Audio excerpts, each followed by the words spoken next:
do you make money from speaking? I mean, we've talked a lot about that, but let's talk about that. So if you book one free gig, that means I'm going to speak somewhere. I am not being paid to speak, obviously.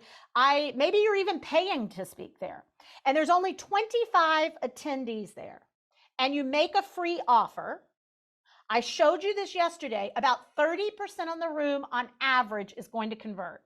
Most of my clients actually get 40 to 50% conversion. Anne is a great example of how she goes into a lot of rooms that there's people there that can't even relate to what she's doing. So she's still getting 35%. But we're going to use 30% just for simplicity for this. And if you are just starting out, so you can see the reality in this.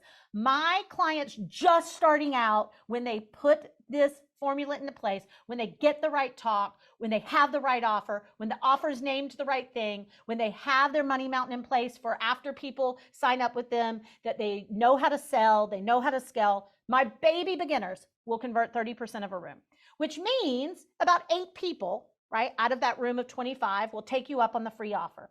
Let's say you have a $5,000 coaching program. Some of you might have a $3,000 coaching program. Some of you may have a $10,000 coaching program, right? Whatever you have, you're going to convert about 20 to 25% of that. My clients get very quickly in the 20 to 30% range of conversions on sales calls, on stages, on webinars, on masterclasses, on Facebook Lives. So you're going to convert 20 to 25%. You just made 2 sales. That's $10,000. From a gig with 25 people, you've now made $10,000. Do 2 of those a month and you're at a $20,000 month, right? This is in essence what Ann Gordon is doing.